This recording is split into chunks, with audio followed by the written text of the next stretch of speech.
الرحيم. السلام عليكم ورحمة الله وبركاته.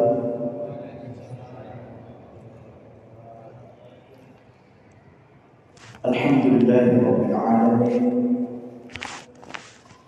والصلاة والسلام على خاتم الأنبياء والمرسلين وعلى آله وصحبه أجمعين. أما بعد. Hadirin jamaah salat maghrib yang sama-sama dirahmati oleh Allah Subhanahu wa taala. Alhamdulillah, kembali kita panjatkan puji dan syukur kehadirat Allah Subhanahu wa taala, oleh karena atas limpahan rahmat dan taufiknya kepada kita sekalian, sehingga pada malam ini kita kembali lagi datang ke rumahnya Allah Subhanahu wa taala untuk menunaikan tugas-tugas kita selaku hamba-Nya, dan semoga seluruh tugas yang kita sudah tunaikan semuanya mendapatkan keridhaan dari Allah Subhanahu wa taala.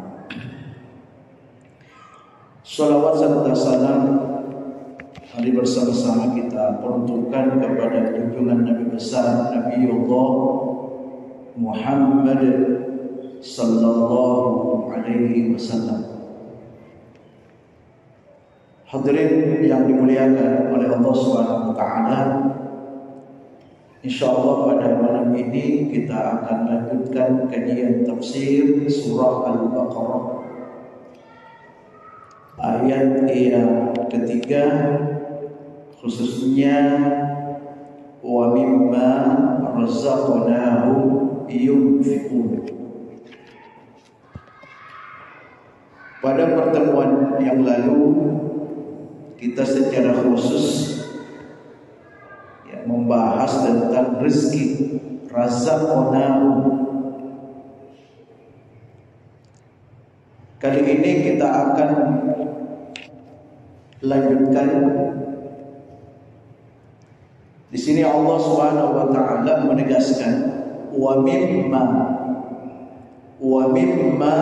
razaqnahum. Ya, maknanya dan sebahagian yang kami rezekikan kepada mereka. Jadi di sini diungkapkan sebahagian. Ya, jadi kalau makna secara keseluruhannya wa mimma razaqnahum yunfiqun, kita diperintahkan untuk menginfakkan sebahagian dari rezeki yang Allah berikan. Jadi di sini Allah mempertegas ketika kita diperintahkan untuk menginfakkan. Nah, sebagaimana yang telah kita sampaikan sebelumnya, bahwa menginfakkan di sini itu memiliki arti yang bukan hanya memiliki satu arti infak, ya, tapi memiliki beberapa arti.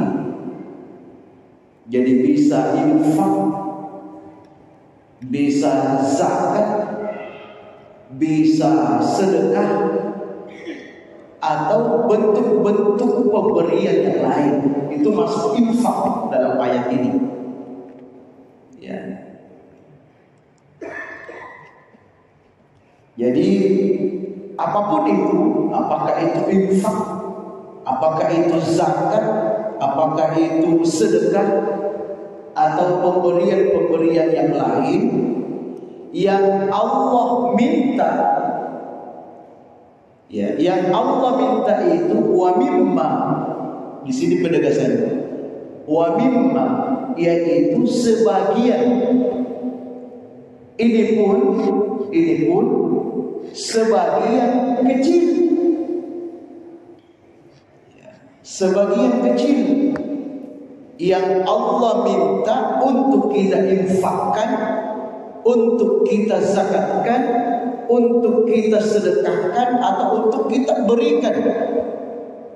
Hanya Allah minta sebagian kecil.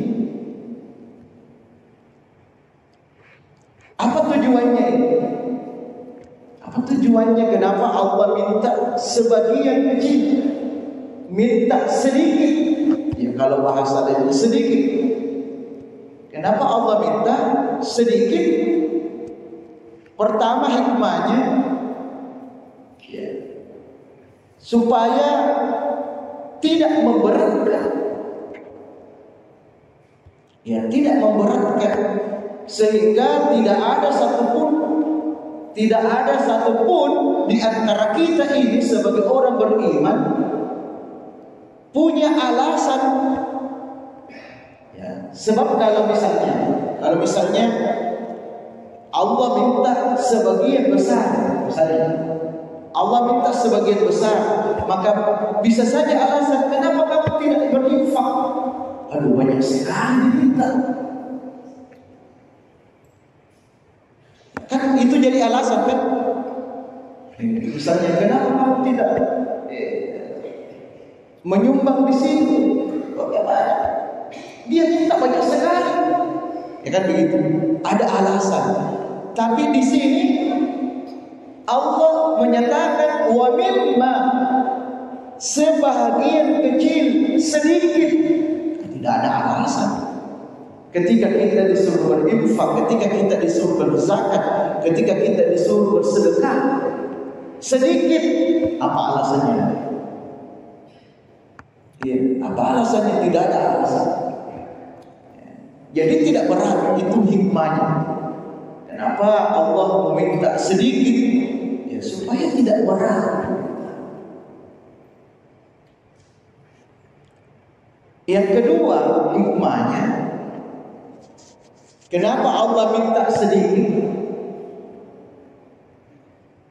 Ya, agar apa yang kita infakkan, apa yang kita zakatkan, apa yang kita sedekahkan tidak membuat harta kita habis. Ya, tidak membuat harta kita habis. Ini masih secara zahirnya ini, ya, yang kita lihat.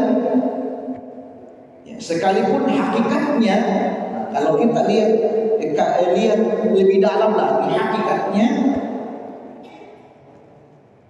ya, berdasarkan penjelasan dari Allah sendiri dalam Al-Quran maupun dikuatkan lagi dari hadis-hadis Rasulullah SAW, memang saat itu berkurang, tapi tunggu, Allah akan berikan, Allah akan kembalikan, dan pengembalian Allah itu melebihi dari apa yang kita berikan. Itu kalau kita secara hakikat melihat itu. Ya, sekalipun secara zahir, ya, yang nampak itu ketika kita bersedekah, ketika kita berinfak, ketika kita berzakat, menjadi kurang harta kita. Ya, saat itu ya, nampak sekali yang tadinya kita punya harta 50 juta, karena kita sudah keluarkan sebagai kecil, kurang dari 50 juta secara angka. Itu secara angka saat itu. Ya, tapi Allah tidak membutuhkan waktu yang lama untuk mengembalikan itu. Dan memang tidak ada satupun, ya, tidak ada satupun yang menyatakan bahwa saya ini bangkrut, usaha saya bangkrut gara-gara saya selalu berinfak. Kayaknya tidak pernah kita dengar ya. Tidak ada itu.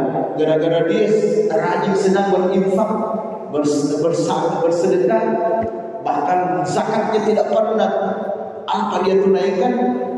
Tidak ada mengatakan gara-gara yang begini nih saya punya ya, usaha antum, tidak. Bahkan sebaliknya, orang-orang yang sedang berzakat, berinfak, bersedekah, berzakat, itu justru ya mereka merasa ya bersyukur kepada Allah Subhanahu wa taala. Kenapa? Karena dengan apa yang ia lakukan itu, usahanya semakin berkembang. Ya, itu hikmahnya. Kenapa Allah menggunakan di sini wa mimma razaqnahum? Kenapa Allah hanya minta sedikit? Itu paling tidak dua hikmah tadi. Itu satu, itu poinnya satu. Poin yang kedua, ya, wa mimma razaqnahum di sini menggunakan, ya, di sini dimaknai sebahagian yang kami rezekikan, sebagian yang kami berikan rezeki, sebagian yang kami berikan rezeki. Poin ini ada dua yang perlu dilihat di sini. Yang pertama, di sini menggunakan kata kami, padahal yang dimaksud di sini Allah. Jadi yang dimaksud di sini Allah, tapi kenapa menggunakan kami? Kalau kata kami ini dipergunakan sehari-hari, ini kan menunjukkan lebih dari satu, ya kan? Kami atas nama pengurus masjid Baitur Rahim, kami berarti bukan hanya ketua, wakil ketua, sekretaris, dan semua seksi-seksi masuk semua, karena menunjukkan dan karena menggunakan kata kami itu dalam penggunaan sehari-hari. Ketika menggunakan kami itu menunjukkan lebih dari satu. Nah, kalau kita kaitkan dengan ayat ini yang menggunakan kami dan juga ayat-ayat yang lain, itu banyak menggunakan kami, tapi itu ditujukan kepada Allah. Ya, seperti inna nahnu nazzalna dzikra wa inna lahu lahafizun. Inna nahnu nazzalna dzikra, sesungguhnya kami turunkan Al-Quran. Kami menggunakan kami. Allah tidak katakan saya turunkan Al-Quran, tapi Allah menggunakan kata kami. Ya, dan masih banyak lagi ayat-ayat yang lain. Ya, seperti juga ini juga surah terkenal, surah Al-Qadar. Inna anzalnahu fi lailatul qadar. Ya, itu kan inna artinya sesungguhnya kami. Kami itu banyak sekali dalam Al-Quran penggunaan kata kami, yang penggunaan umumnya menunjukkan lebih dari satu kami. Tapi kenapa Allah dari sekian ayat menggunakan kata kami? Sepakat ulama mengatakan penggunaan kata kami ini khusus bagi Allah, bukan menunjukkan bahwa Allah itu lebih dari satu. Tidak. Itu jelas dan pasti. Dan itu keyakinan kita sebagai seorang yang beriman. Ya qul huwallahu ahad. Ahad. Ya. Oleh karena itu dijelaskan,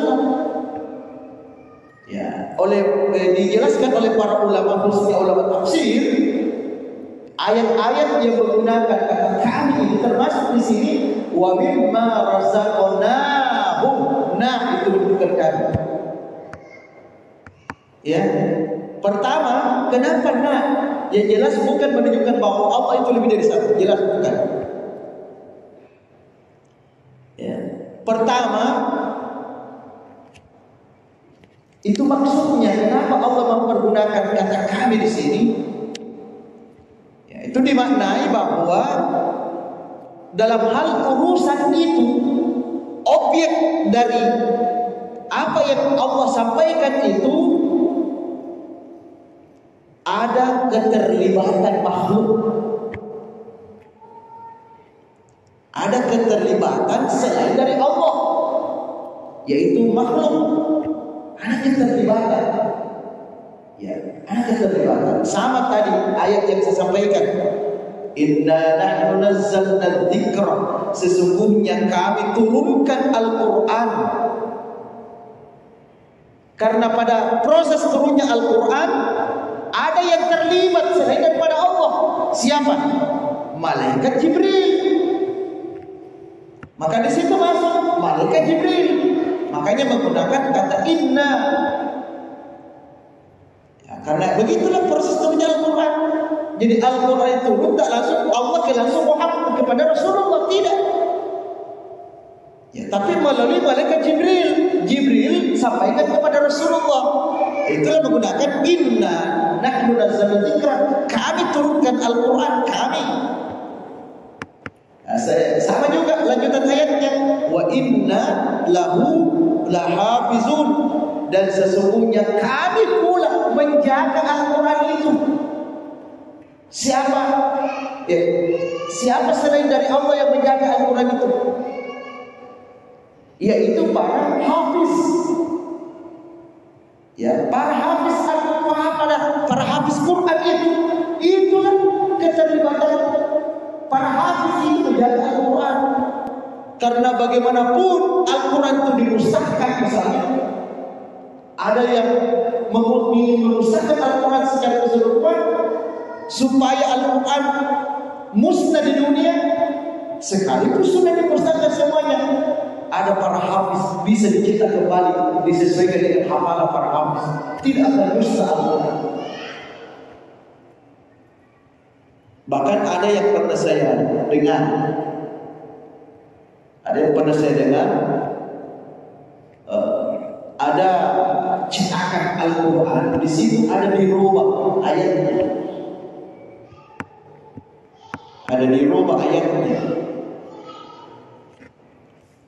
ya. Dan itu dikirim, setelah dicetak dikirim. Apa yang terjadi pada saat pengiriman? Pesawat yang mengirim itu terbakar. Jadi Allah jaga kemurnian Al-Quran. Jadi kalau ada yang coba-coba ingin merubah, ya jangankan banyak, sedikit pun dia rubah. Jangankan kalimat, barisnya saja dia rubah. Yang tadinya A dia rubah jadi I atau U, itu pasti akan ketahuan, pasti. Ya, karena Allah sendiri sudah berjanji, inna lahu lahafizun. Ya, jadi itu makna pertama. Ya, kenapa menggunakan kata na kami? Karena ada keterlibatan makhluk. Nah, sama juga dalam konteks ayat yang kita baca ini. Dan sebagian kami berikan rezeki. Artinya rezeki yang kita sudah dapat ini, rezeki yang Allah berikan kepada kita ini, ada keterlibatan yang lain sehingga sampai kepada kita. Ada keterlibatan lain. Ya, misalnya saya sebagai pegawai, saya dikasih rezeki Allah melalui pekerjaan saya, itu keterlibatan makhluk. Keterlibatan makhluk. Jadi tidak langsung Allah kasih, tapi ada prosesnya, ada proses. Itu yang dimaksud kami. Ada keterlibatan selain daripada Allah, ya, terhadap objek itu. Ya, seperti objek rezeki ini. Jadi kita dapat rezeki tidak langsung dari Allah, tapi ada proses-proses. Ya, itu yang pertama. Kenapa menggunakan nahnu? Ya, kami. Yang kedua menunjukkan akan keagungan Allah. Ya, menunjukkan akan keagungan Allah. Itu ketika menunjukkan kata kami itu lita'zim. Itu makna lita'zim, pengagungan Allah. Ya, artinya terkadang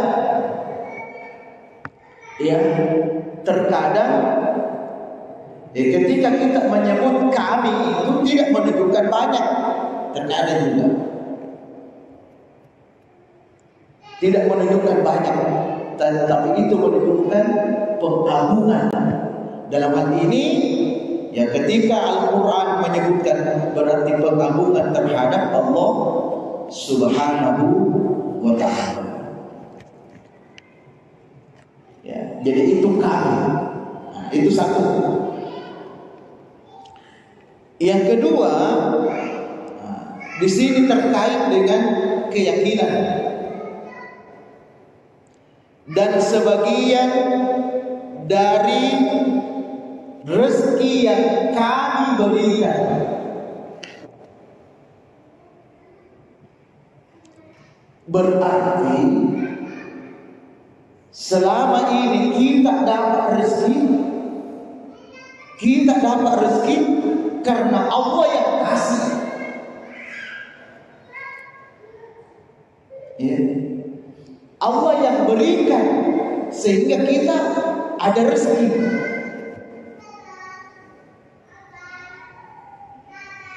Artinya kita ini dapat rezeki tidak mengandalkan saya ini banyak rezekiku karena kemampuan saya. Karena saya kerja sehingga saya dapat rezeki. Kan ada begitu. Bagi kita orang beriman, jangan menyatakan diri bahwa saya ini dapat begini karena memang saya mau. Karena ini kemampuan saya. Nah, dalam kitab Al-Hikam, ya, Ibnu Athaillah Al-Askandari, ada satu bait dalam kitab itu menyatakan, janganlah engkau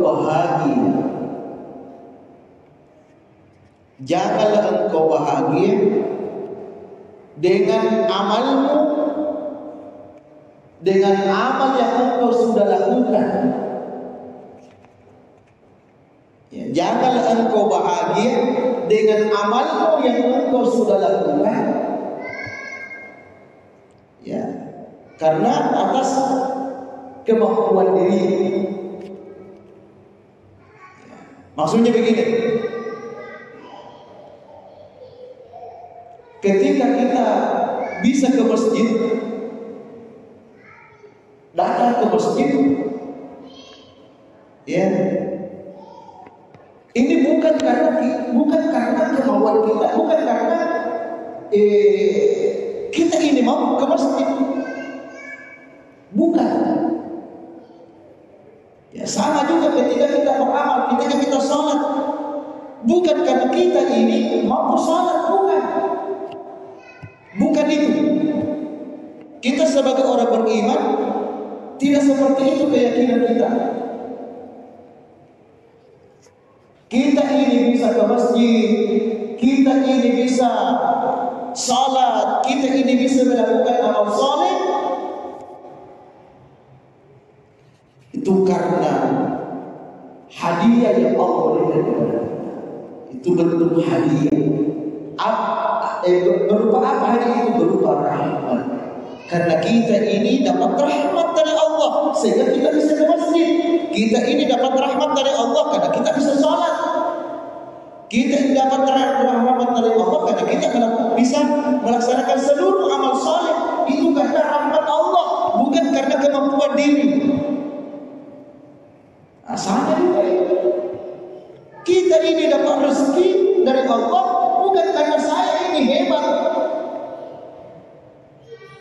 Misalnya saya ini alhamdulillah, saya ini dapat sekian setiap bulan karena saya ini profesor. Misalnya, jadi mengaitkan kemampuan dirinya. Oh, kata Allah di sini tidak. Bagaimanapun hebat, bagaimanapun kehebatan, sehebat apapun kamu, tapi kalau Allah tidak mau memberi rezeki, rezeki itu tidak akan bisa dapat. Sehebat apapun, ya. Tapi kalau Allah tidak izinkan, Allah tidak izinkan, tidak akan bisa juga terjadi. Ya, semuanya atas izin, iradat dan kekuasaan Allah Subhanahu wa taala. Ya, itu wa mimma razaqnahum, ya, dan sebagian yang kami rezekikan, ya, yang kami berikan rezeki. Jadi ini yang kita perlu perkuat dalam keyakinan. Jadi apapun yang kita sudah dapatkan hari ini, ya, itu semuanya karena Allah yang beri. Kalau Allah tidak izinkan kita dapat, sehebat apapun kita tidak akan bisa menikmati. Tidak akan bisa. Semuanya itu adalah yang atas satuan Allah Subhanahu wa taala. Hadirin yang dimuliakan oleh Allah Subhanahu wa taala, itu beberapa poin ya, kita kupas lapas-lapas yang terkait dengan karakter orang-orang beriman ini, yang makna umumnya karakter orang-orang bertakwa atau ciri-ciri orang bertakwa. Wa mimma razaqnahum yunfiqun, dan sebagian dan menginfakkan sebagian dari rezeki yang kami sudah berikan kepada mereka.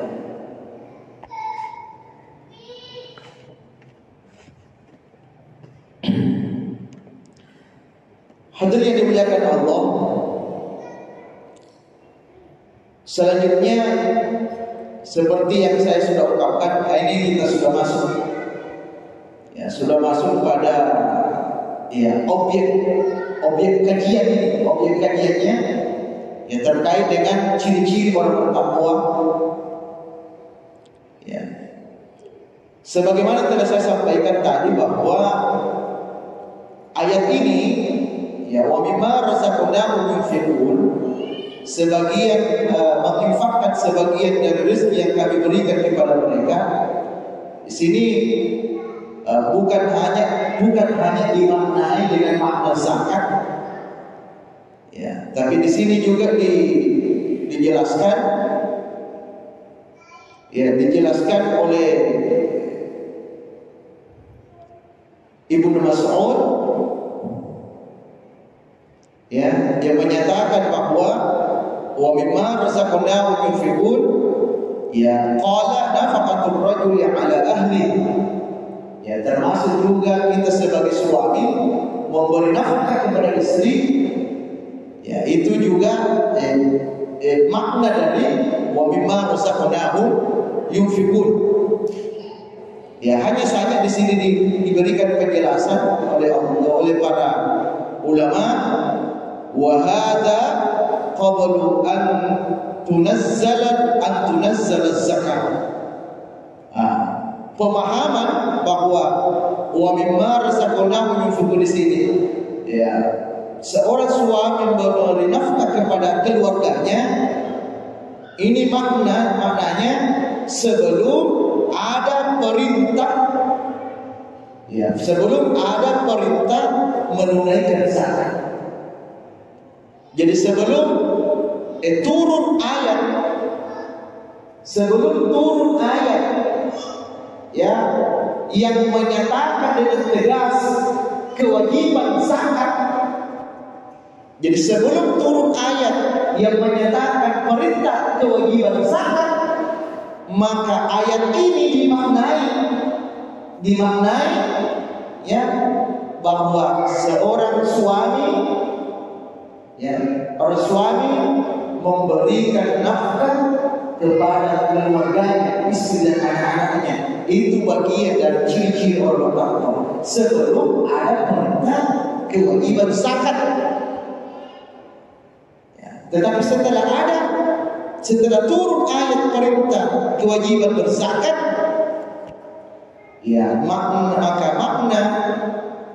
nafaqatul rajul ala ahli ini, memberi nafkah, seorang suami memberi nafkah kepada keluarganya, ini sudah tidak berlaku. Ya secara khususnya, ya makna khususnya ini sudah tidak berlaku. Sekalipun makna umumnya masih berlaku, yaitu nafkah. Ya, yaitu nafkah. Karena kita sudah jelaskan tadi bahwa pemahaman ayat ini bukan hanya sebatas perintah zakat, ya perintah zakat, tetapi juga perintah untuk memberi nafkah, ya bahkan perintah untuk bersedekah.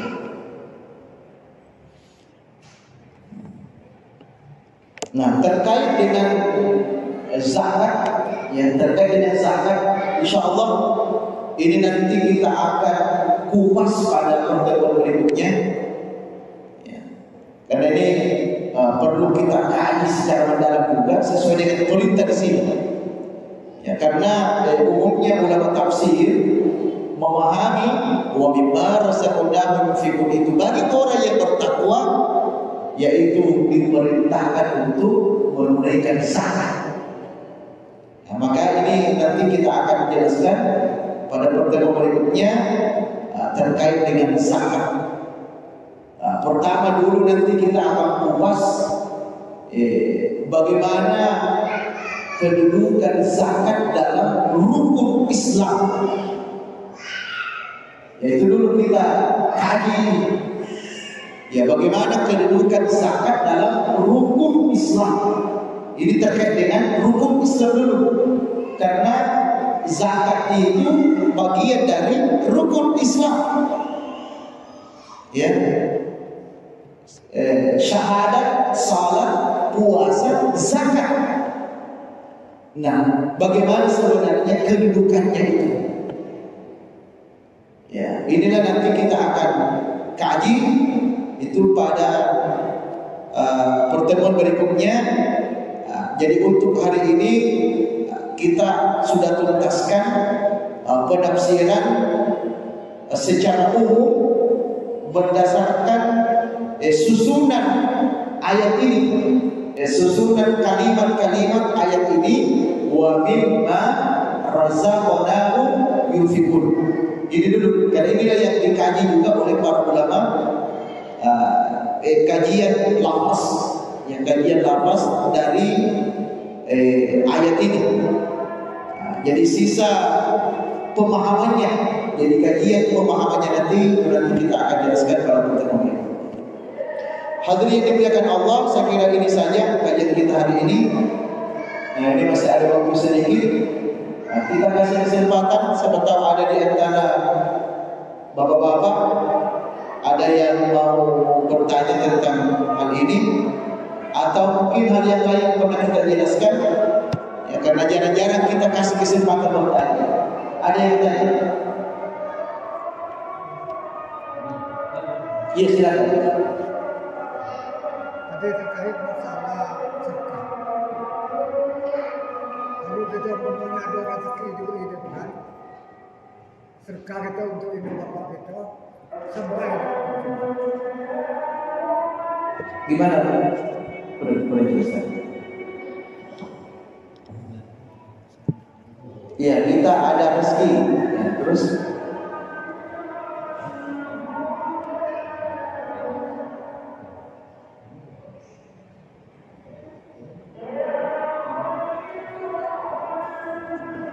Anda aja diulangi aja. Coba aja. Diulangi ya, Bapak. Ya. Iya. Kita ada rezeki diberi Allah SWT.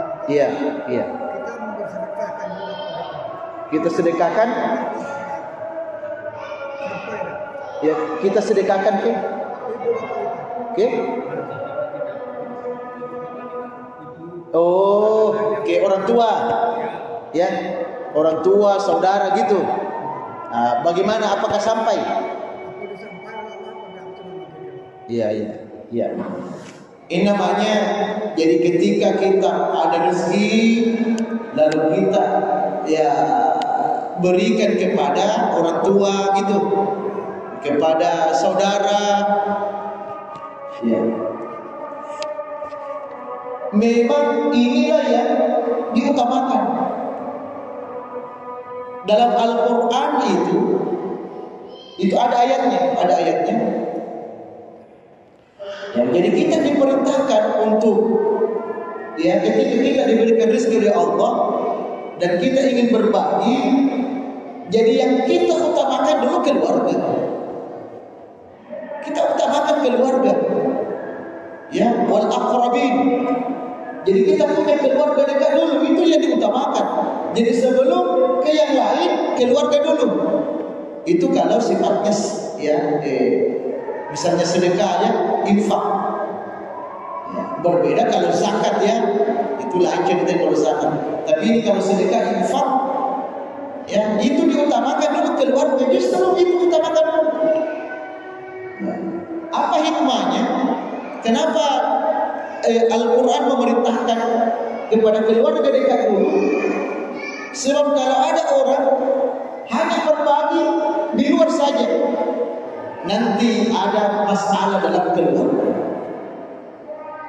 Sementara silaturahim itu, ya, perintah untuk bersilaturahim itu yang dimaksud silaturahim. Rahim itu keluarga dekat. Jadi istilah silaturahim itu sebenarnya menjaga hubungan silaturahim itu dengan keluarga yang dimaksud silaturahim, bukan orang lain. Ya, itu sebenarnya yang makanya terkait dengan infak sedekah itu, ya kita berbagilah terlebih dahulu kepada keluarga. Jadi memang itu perintah Al-Quran. Ya, baru kita bagi kepada ya ke selain daripada keluarga. Segitu itu Bapak ya. Baik, saya kira inilah karena sudah masuk waktu.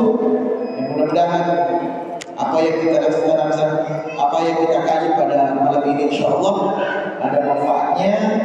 Dan mari kita tutup dengan sama-sama membaca doa kafaratul majlis.